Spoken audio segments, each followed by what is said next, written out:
Shalomi homies. I received a very nice gift from my friend Keith for Christmas. This book called Seeds. And it is a collection of excerpts from the writings of Thomas Merton, the journals of Thomas Merton. And I thought, since it's so short, and since a lot of people might not otherwise run across his teachings, that I would just go ahead and record myself reading this book and share it with everyone. So thank you, Keith, for the nice gift and for the contribution to the channel. And so this book has 4 parts, and each part deals with a different subject matter. So the first part is the real and false selves. The second part is the world we live in. Part 3 is antidotes to illusion. And the fourth and final section of the book deals with love in action. So I'm going to start with part 1, real and false selves. At the heart of Merton's spirituality is his distinction between our real and false selves. Our false selves are the identities we cultivate in order to function in society with pride and self-possession. Our real selves are a deep religious mystery, known only entirely to God. The world cultivates the false self, ignores the real one, and therein lies the great irony of human existence. The more we make of ourselves, the less we actually exist.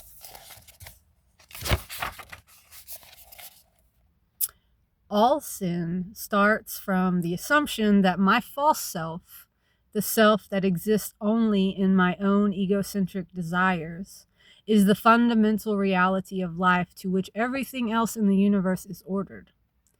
Thus, I use up my life in the desire for pleasures and the thirst for experiences, for power, honor, knowledge, and love to clothe this false self and construct its nothingness into something objectively real. And I wind experiences around myself and cover myself with pleasures and glory like bandages in order to make myself perceptible to myself and to the world, as if I were an invisible body that could only become visible when something visible covered its surface. If we take our vulnerable shell to be our true identity, if we think our mask is our true face, we will protect it with fabrications, even at the cost of violating our own truth. This seems to be the collective endeavor of society. The more busily men dedicate themselves to it, the more certainly it becomes a collective illusion, until in the end we have the enormous, obsessive, uncontrollable dynamic of fabrications designed to protect mere fictitious identities, selves, that is to say, regarded as objects. Selves that can stand back and see themselves having fun, an illusion which reassures them that they are real. To say I was born in sin is to say I came into the world with a false self, that I was born in a mask. I came into existence under a sign of contradiction, being someone that I was never intended to be, and therefore a denial of what I am supposed to be. And thus I came into existence and non-existence at the same time, because from the very start, I was something that I was not.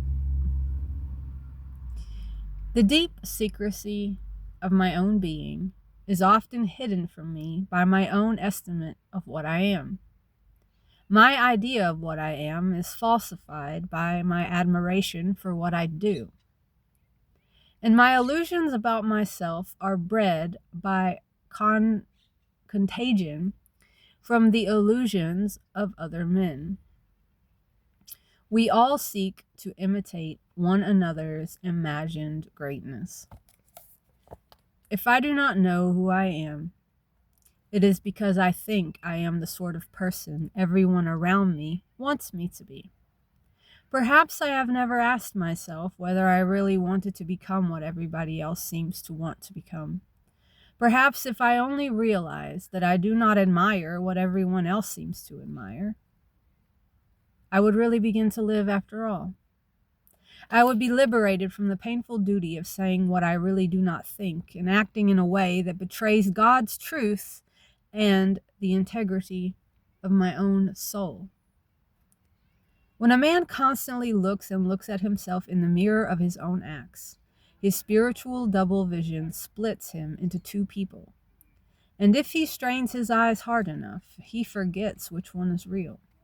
In fact, reality is no longer found either in himself or in his shadow. The substance has gone out of itself into the shadow, and he has become two shadows instead of one real person. Then the battle begins. Whereas one shadow was meant to praise the other, now one shadow accuses the other. The activity that was meant to exalt him reproaches and condemns him. It is never real enough, never active enough. The less he is able to be, the more he has to do. He becomes his own slave driver, a shadow whipping a shadow to death, because it cannot produce reality, infinitely substantial reality, out of its own non-entity. Every one of us is shadowed by an illusory person, a false self. This is the man that I want to be, but who cannot exist, because God does not know anything about him. And to be unknown of God is altogether too much privacy. In order to experience your false self as real, you have to suppress the awareness of your contingency, your unreality, your state of radical need. This you do by creating an awareness of yourself as one who has no needs that he cannot immediately fulfill. Basically, this is an illusion of omnipotence, an illusion which the collectivity arrogates to itself and consents to share with its individual members in proportion as they submit to its more central and more rigid fabrications. You have needs, but if you behave and conform, you can participate in the collective power. You can then satisfy all your needs. Meanwhile, in order to increase its power over you, the collectivity increases your needs. It also tightens its demand for conformity. Thus, you can become all the more committed to the collective illusion in proportion to becoming more hopelessly mortgaged to collective power. How does this work? The collectivity informs and shapes your will to happiness. Have fun. By presenting you with irresistible images of yourself as you would like to be. Having fun, that is. So perfectly credible that it allows no interference of conscious doubt. In theory, such a good time can be so convincing that you are no longer aware of even a remote possibility that it might change into something less satisfying. In practice, expensive fun always admits of a doubt, which blossoms out into another full-blown need, which then calls for a still more credible and more costly refinement of satisfaction, which again fails you. The end of the cycle is despair. The man who lives in division is not a person, but only an individual. I have what you have not. I am what you are not. I have taken what you have failed to take, and I have seized what you could never get. Therefore you suffer, and I am happy. You are despised, and I am praised. You die, and I live. You are nothing, and I am something. And I am all the more something because you are nothing. And thus I spend my life admiring the distance between you and me. At times, this even helps me to forget the other men who have what I have not, and who have taken what I was too slow to take, and who have seized what was beyond my reach, who are praised as I cannot be praised, and who live on my death. The man who lives in division is living in death. He cannot find himself because he is lost. He has ceased to be a reality. The person he believes himself to be is a bad dream. And when he dies, he will discover that he long ago ceased to exist because God, who is infinite reality, in whose sight is the beginning of everything that is, will say to him, I know you not.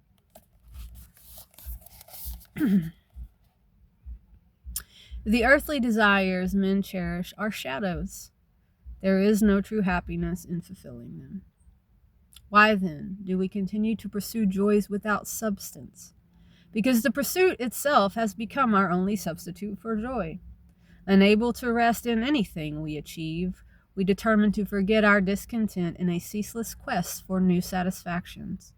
In this pursuit, desire itself becomes our chief satisfaction. There is a paradox that lies in the very heart of human existence. It must be apprehended before any lasting happiness is possible in the soul of a man. The paradox is this: man's nature by itself can do little or nothing to settle his most important problems. If we follow nothing but our natures, our own philosophies, our own level of ethics, we will end up in hell. This would be a depressing thought if it were not purely abstract, because in the concrete order of things, God gave man a nature that was ordered to a supernatural life. He created man with a soul that was made not to bring itself to perfection in its own order, but to be perfected by him in order infinitely beyond the reach of human powers.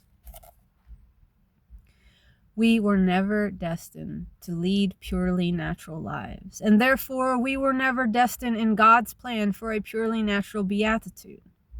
Our nature, which is a free gift from God, was given us to be perfected and enhanced by another free gift that it... Okay, let me read that again. That was tricky.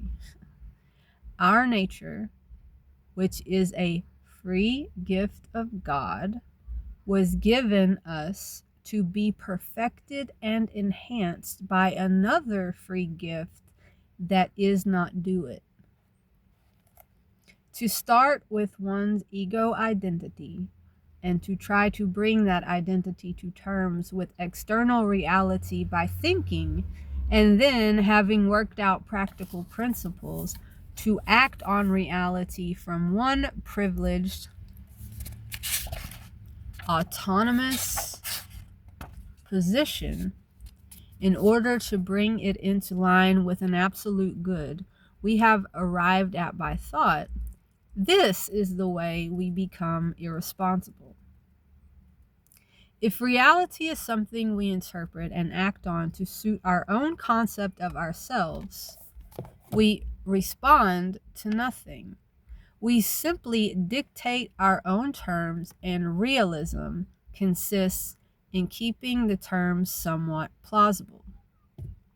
But this implies no real respect for reality, for other persons, for their needs, and in the end it implies no real respect for ourselves, since, without bothering to question the deep mystery of our own identity, we fabricate a trifling and impertinent identity for ourselves with the bare scraps of experience that we find lying within immediate reach. To assume that my superficial ego, this cramp of the imagination, is my real self, is to begin by dishonoring myself and reality. Then I am left with a choice between a servile adjustment that submits to facts and manipulates my ego concept to defend it against subversion by the facts, or else a rebellious attitude which denies the facts and tries to flout them out, again in the interest of the ego image. Adjustments becomes a constant play of yes and no, an organized system of ambivalences circling around one central ambivalence, a relative and contingent ego image trying to constitute itself as an absolute. Here, what we first intend as an absolute yes becomes inexorably an absolute no. But our life continues as a more and more desperate struggle to keep ourselves in focus as an affirmation, not as a negation. Such a project is simply and utterly futile. We must go back to the beginning. What beginning? The beginning of our thought? Or the real beginning, which we cannot reach, which is too close to ourselves to be seen? How can we ever go back to it? Back where? The beginning is now. The tragedy of a life centered on things, on the grasping and manipulation of objects, is that such a life closes the ego upon itself as though it were an end in itself, and throws it into a hopeless struggle with other perverse and hostile selves competing together for the possessions which will give them power and satisfaction. Instead of being open to the world, such minds are in fact closed to it, and their titanic efforts to build the world according to their own desires are doomed in the end by the ambiguity and destructiveness that are in them. They seem to be lights, but they battle together in impenetrable moral darkness. If we want to understand alienation, we have to find where its deepest taproot goes. And we have to realize that this root will always be there. Alienation is inseparable from culture, from civilization, and from life in society. It is not just a feature of bad cultures or corrupt civilizations or urban society. It is not just a dubious privilege reserved for some people in society. Alienation begins when culture divides me against myself, puts a mask on me, gives me a role that I may or may not once play. Alienation is complete when I become completely identified with my mask, totally satisfied with my role, and convince myself that any other identity or role is inconceivable. The man who sweats under his mask, whose role makes him itch with discomfort, who hates the division in himself, is already beginning to be free. But God help him if all he wants is the mask the other man is wearing, just because the other one does not seem to be sweating or itching. Maybe he is no longer human enough to itch, or else he pays a psychiatrist to scratch him.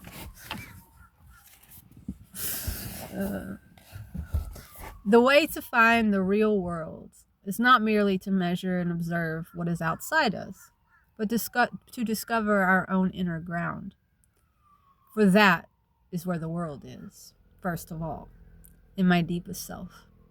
This ground, this world where I am mysteriously present at once to my own self and to the freedoms of all other men, is not a visible, objective, and determined structure with fixed laws and demands. It is a living and self-creating mystery, of which I am myself a part, to which I am myself my own unique door.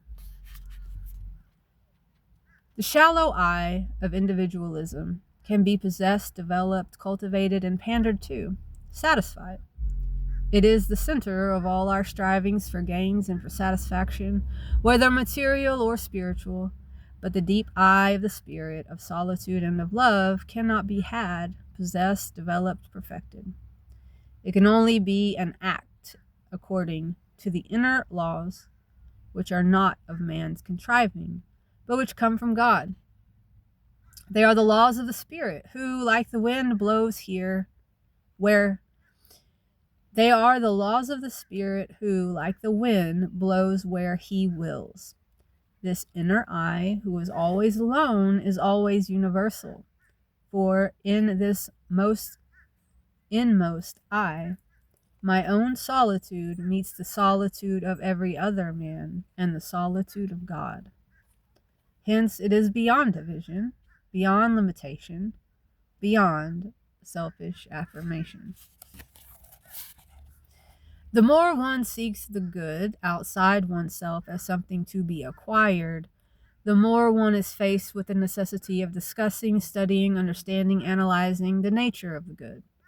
The more, therefore, one becomes involved in abstractions and in the confusion of divergent opinions. The more the good is objectively analyzed, the more it is treated as something to be attained by special virtuous techniques, the less real it becomes. As it becomes less real, it recedes further into the distance of abstraction, futurity, unattainability. The more, therefore, one concentrates on the means to be used to attain it. And as the end becomes more remote and more difficult, the means become more elaborate and complex. Until, finally, the mere study of the means becomes so demanding that all one's efforts must be concentrated on this, and the end is forgotten. There is and can be no special planned technique for discovering and awakening one's inner self, because the inner self is first of all a spontaneity that is nothing if not free. Therefore, there is no use in trying to start with a definition of inner self, and then deducing from its essential properties some appropriate and infallible means of submitting it to control, as if the essence could give us some clue to that which is vulnerable in it, something we can lay hold of in order to gain power over it. Such an idea would imply a complete misapprehension of the existential reality we are talking about. The inner self is not a part of our being, like a motor in a car. It is our entire substantial reality itself, on its highest and most personal and most existential level. It is like life, and it is life. It is our spiritual life when it is most alive. It is the life by which everything else in us lives and moves. It is in and through and beyond everything that we are.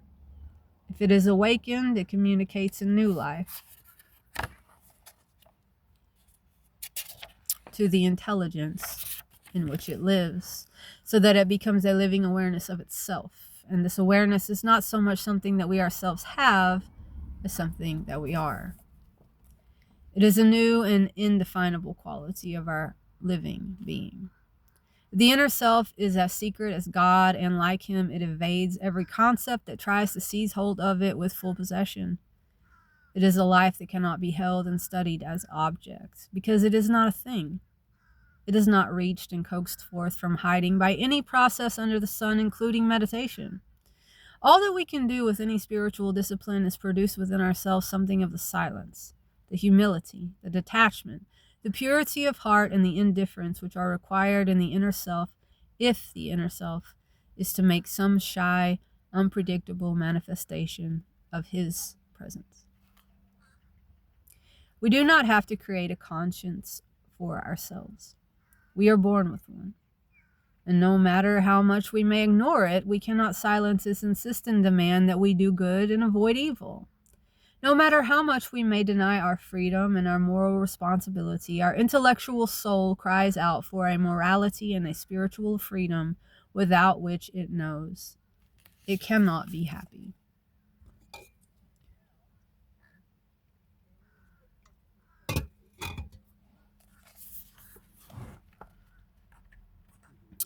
In our being, there is a primordial yes that is not our own. It is not our own at our own disposal. It is not accessible to our inspection and understanding. We do not even fully experience it as real, except in rare and unique circumstances. And we have to admit that for most people, this primordial yes is something they never advert to at all. It is, in fact, absolutely unconscious, totally forgotten. Basically, however, my being is not an affirmation of a limited self, but the yes of being itself, irrespective of my own choices. Where do I come in? Simply in uniting the yes of my own freedom with the yes of being that already is before I have a chance to choose. This is not adjustment. There is nothing to adjust. There is reality, and there is free consent. There is the actuality of one yes. In this actuality, no question of adjustment remains, and the ego vanishes. The root of personality is to be sought in the true self, which is manifested in the basic unification of consciousness in which subject and object are one. Hence, the highest good is the self's fusion with the highest reality. Human personality is regarded as the force which effects this fusion. The hopes and desires of the external individual self are all in fact opposed to this higher unity. They are centered on the affirmation of the individual. It is only at the point where the hopes and fears of the individual self are done away with and forgotten that the true human personality appears. In a word, realization of the human personality in this highest spiritual sense is for us the good toward which all life is to be oriented. The measure of our being is not to be sought in the violence of our experiences. Turbulence of spirit is a sign of spiritual weakness.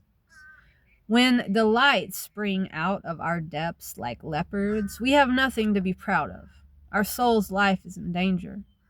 For when we are strong, we are always much greater than the things that happen to us. And the soul of a man who has found himself is like a deep sea in which there may be many fish, but they never come up out of the sea, and not one of them is big enough to trouble its placid surface. Its being is far greater than anything he feels or does. Our being is not to be enriched merely by activity and experience as such.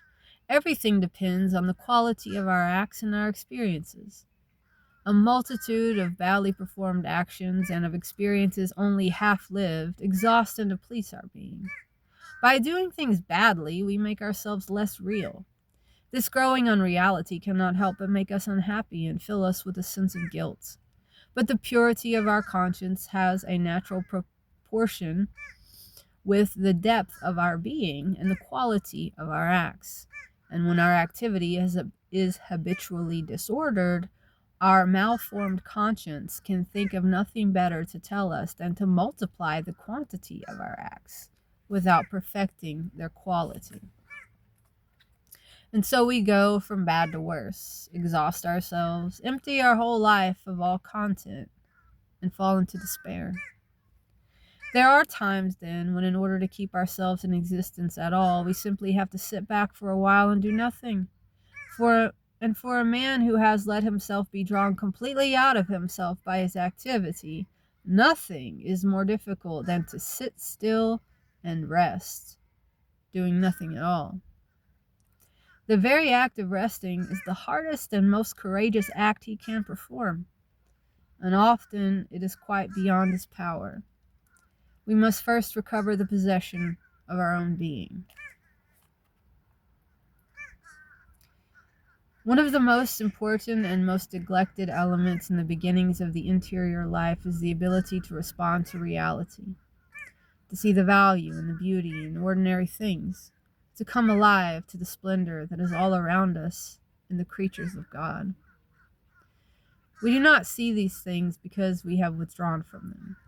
In a way, we have to.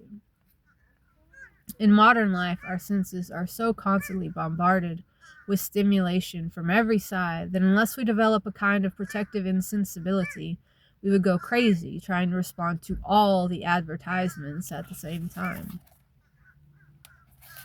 The first step in the interior life nowadays is not, as some might imagine, learning not to see and taste and hear and feel things. On the contrary, what we must do is begin by unlearning our wrong ways of seeing, tasting, feeling, and so forth, and acquire a few of the right ones. For asceticism is not merely a matter of renouncing television, cigarettes, and gin. Before we can begin to be ascetics, we first have to learn to see life as if it were something more than a hypnotizing telecast. And we must be able to taste something besides tobacco and alcohol. We must perhaps even be able to taste luxuries themselves as if they too were good. How can our conscience tell us whether or not we are renouncing things unless it first tells us that how to use them properly? For renunciation is not an end in itself. It helps us to use things better. It helps us to give them away. If reality revolts us, if we merely turn away from it in disgust, to whom shall we sacrifice it? How shall we consecrate it? How shall we make it a gift to God and to men? True solitude is found in humility, which is infinitely rich. False solitude is the refuge of pride, and it is infinitely poor. The poverty of false solitude comes from an illusion which pretends, by adorning itself in things it can never possess, to distinguish one individual self from the mass of other men. True solitude is selfless. Therefore it is rich in silence and charity and peace. It finds in itself seemingly inexhaustible resources of good to bestow on other people. False solitude is self-centered. And because it finds nothing in its own center, it seeks to draw all things into itself. But everything it touches becomes infected with its own nothingness and falls apart. True solitude cleans the soul, lays it wide open to the four winds of generosity. False solitude locks the door against all men and pours over its own private accumulation of rubbish. Both solitudes seek to distinguish the individual from the crowd. True solitude succeeds in this. False solitude fails. True solitude separates one man from the rest in order that he may freely develop the good that is his own, and then fulfill his true destiny by putting himself at the service of everyone else. False solitude separates a man from his brothers in such a way that he can no longer effectively give them anything or receive anything from them in his own spirit. It establishes him in a state of indignance, misery, blindness, torment, and despair. Maddened by his own insufficiency, the proud man shamelessly seizes upon satisfactions and possessions that are not due to him, that can never satisfy him, and that he will never really need. Because he has never learned to distinguish what is really his, he desperately seeks to possess what can never belong to him. One of the most widespread errors of our time is a superficial personalism, which identifies the person with the external self, the empirical ego, and devotes itself solemnly to the cultivation of this ego. But this is the cult of pure illusion, the illusion of what is popularly imagined to be personality, or worse still, dynamic and successful personality. When this error is taken over into religion, it leads to the worst kind of nonsense, a cult of psychologism and self-expression, which vitiates our whole cultural and spiritual self. Our reality, our true self, is hidden in what appears to us to be nothingness and void. What we are not seems to be real. What we are seems to be unreal.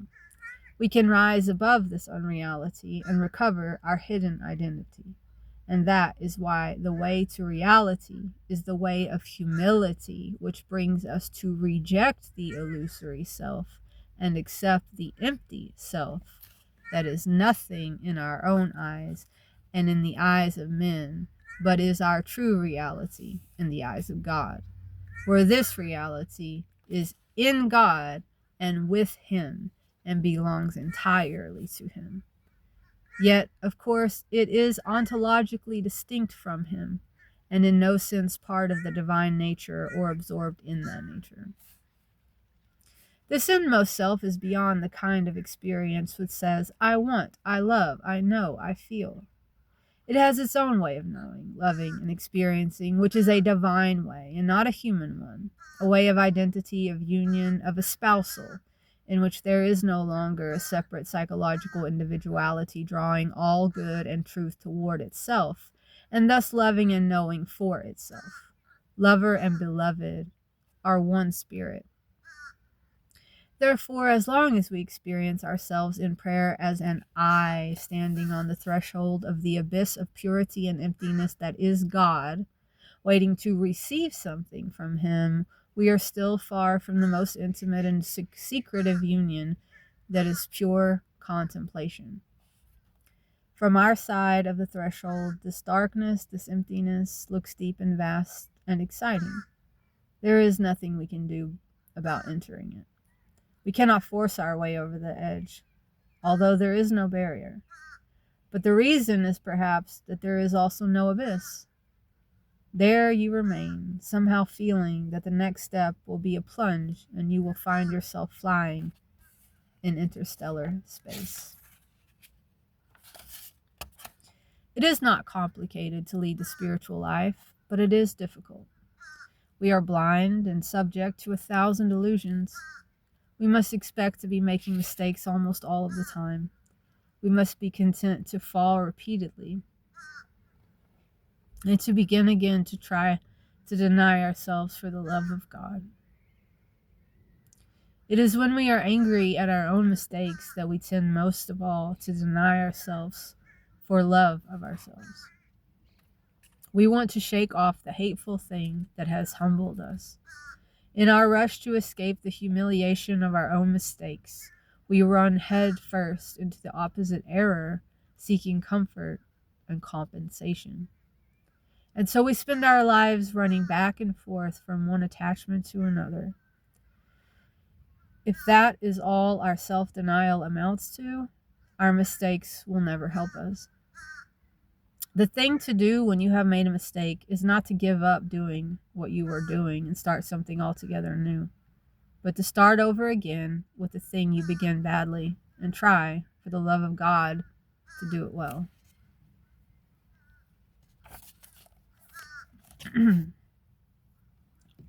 Many of the problems and sufferings of the spiritual life today are either fictitious or they should not have to be put up with. But because of our mentality, we block the total response that is needed for a fully healthy and fruitful spirituality. In fact, the very idea of spirituality tends to be unhealthy insofar as it is divisive and itself makes total response impossible. The spiritual life thus becomes something to be lived interiorly and in the spirit, or worse still, in the mind, indeed in the imagination. The body is left out of it because the body is bad or at best unspiritual. So we create problems that should never arise simply because we believe with our mind, but heart and body do not follow. Or else the heart and the emotions drive on in some direction of their own, with the mind in total confusion. The damnable darkness of the spiritual life, in this sense, is ruining people. All is reduced to intentions and interior acts, and one is instructed to purify one's intention and bear the cross mentally, while physically and psychologically one is more and more deeply involved in an overworked, unbalanced, irrational, even inhuman existence. The things we really need come to us only as gifts, and in order to receive them as gifts, we have to be open. In order to be open, we have to renounce ourselves. In a sense, we have to die to our image of ourselves, our autonomy, our fixation upon our self-willed identity. We have to be able to relax the psychic and spiritual cramp which knots us in the painful, vulnerable, helpless I that is all we know as ourselves. The chronic inability to relax this cramp begets despair. In the end, we will realize more and more that we are knotted upon nothing, that the cramp is a meaningless, senseless, pointless affirmation of non-entity, and that we must nevertheless continue to affirm our nothingness over against everything else. Our frustration becomes absolute. We become incapable of existing except as a no, which we fling in the face of everything. This no to everything serves as our pitiful yes to ourselves, a makeshift identity, which is nothing. The heresy of individualism, thinking oneself a completely self-sufficient unit, and asserting this imaginary unity against all others, the affirmation of the self as simply not the other.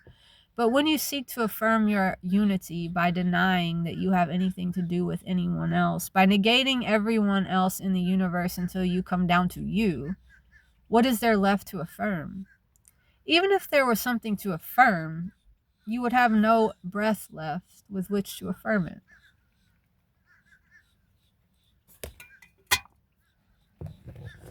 The true way is just the opposite.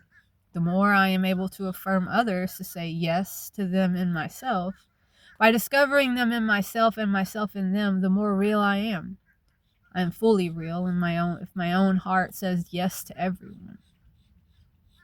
I will be a better Catholic, not if I can refute every shade of Protestantism, but if I can affirm the truth in it and still go further. So too with the Muslims, the Hindus, the Buddhists, etc. This does not mean syncretism, indifferentism, the vapid and careless friendliness that accepts everything by thinking of nothing. There is much that one cannot affirm and accept, but first one must say yes where one really can. If I affirm myself as a Catholic merely by denying all that is Muslim, Jewish, Protestant, Hindu, Buddhist, etc., in the end I will find that there is not much left for me to affirm as a Catholic, and certainly no breath of the Spirit with which to affirm it. We ought to have the humility to admit we do not know all about ourselves, that we are not experts at running our own lives. We ought to stop taking our conscious plans and decisions with such infinite seriousness. It may well be that we are not the martyrs or the mystics or the apostles or the leaders or the lovers of God that we imagine ourselves to be. Our subconscious mind may be trying to tell us in many ways, and we have trained ourselves with the most egregious self-righteousness to turn a deaf ear. The problem is to learn how to renounce resentment without selling out to the organization people who want everyone to accept absurdity and moral anarchy in a spirit of uplift and willing complicity. To read that again.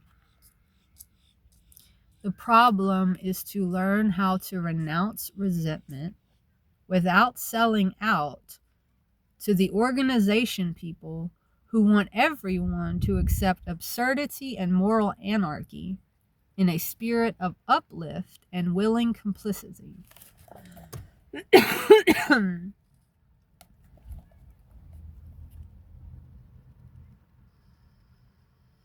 Few men are strong enough to find the solution.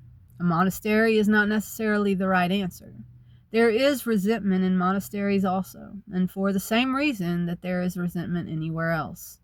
If you want to renounce resentment, you have to renounce the shadow self that feels itself menaced by the confusion without which it cannot subsist. This is the problem. Having to live in complete servile dependence upon a system, an organization, a society, or a person that one despises or hates. To live in such dependence and yet to be compelled by one's own attachment to what appears to be an identity, to seemingly approve and accept what one hates. To have an I that is essentially servile and dependent, and which expresses its servility by constantly lauding and flattering the tyrant to whom it remains unwillingly, yet necessarily subject. To live well myself is my first and essential contribution to the well-being of all mankind and to the fulfillment of man's collective destiny. If I do not live happily myself, how can I help anyone else to be happy or free or wise? Yet to seek happiness is not to live happily. Perhaps it is more true to say that one finds happiness by not seeking it. The wisdom that teaches us deliberately to restrain our desire for happiness enables us to discover that we are already happy without realizing that fact.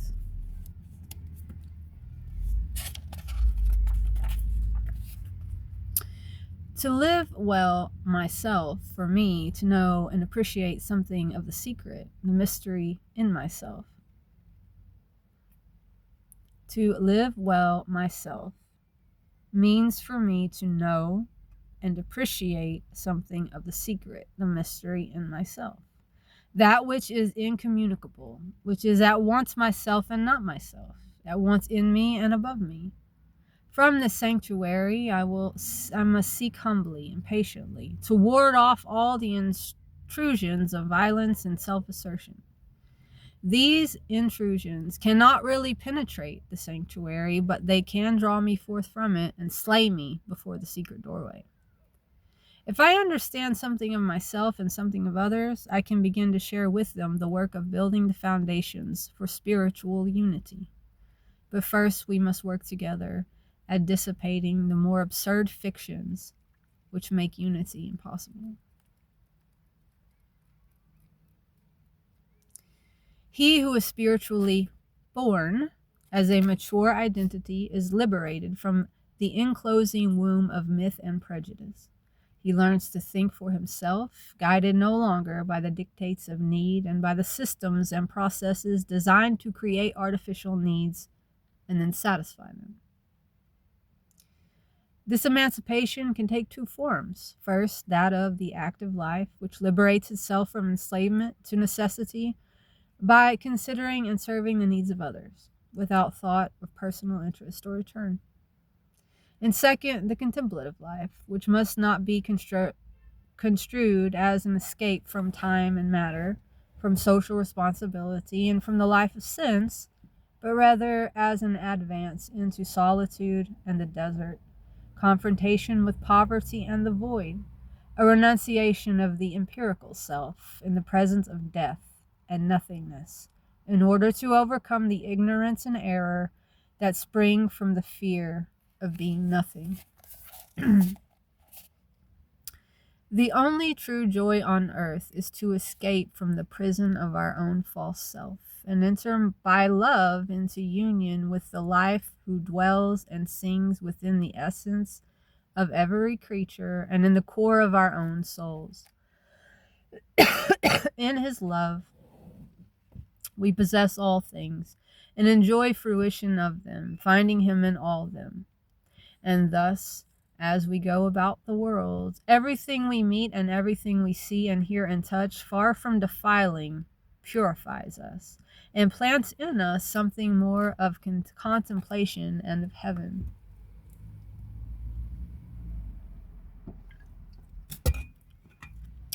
Short of this perfection, created things do not bring us joy, but pain.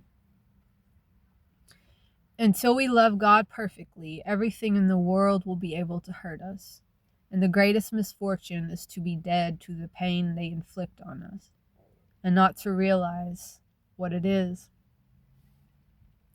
For until we love God perfectly, his world is full of contradiction. The things he has created attract us to him and yet keep us away from him. They draw us on and they stop us dead. We find him in them to some extent, and then we don't find him in them at all. Just when we think we have discovered some joy in them, the joy turns to sorrow. And just when they are beginning to please us, the pleasure turns to pain. In all created things, we do not yet perfectly love God. In all created things, we who do not yet perfectly love God can find something that reflects the fulfillment of heaven and something that reflects the anguish of hell. We find something of the joy of blessedness and something of the pain of loss, which is damnation. The fulfillment we find in creatures belongs to the reality of the created being, a reality that is from God and belongs to God and reflects God. The anguish we find in them belongs to the disorder of our desire, which looks for a greater reality in the object of our desire than is actually there. A greater fulfillment than any created thing is capable of giving. Instead of worshiping God through his creation, we are always trying to worship ourselves by means of creatures. The self is not by nature evil. And the fact that it is unsubstantial is not to be imputed to it as some kind of crime. It is afflicted with metaphysical poverty, but all that is poor. The self is not by nature evil, and the fact that it is unsubstantial is not to be imputed to it as some kind of crime. It is afflicted with metaphysical poverty, but all that is poor deserves mercy. So too our outward self. As long as it does not isolate itself in a lie, it is blessed by the mercy and the love of Christ. Appearances are to be accepted for what they are. The accidents of a poor and transient existence have, nevertheless, an ineffable value. They can be transparent media in which we apprehend the presence of God in the world. It is possible to speak of the exterior self as a mask. To do so is not necessarily to reprove it. The mask that each man wears may well be a disguise not only for that man's inner self, but for God, wandering as a pilgrim and exile in his own creation. Wow, this is so beautiful. Wow. Thank you, Keith. So that was part 1, the real and false selves, and then I'll come back with a video of part 2, the world we live in. And Happy New Year, everyone.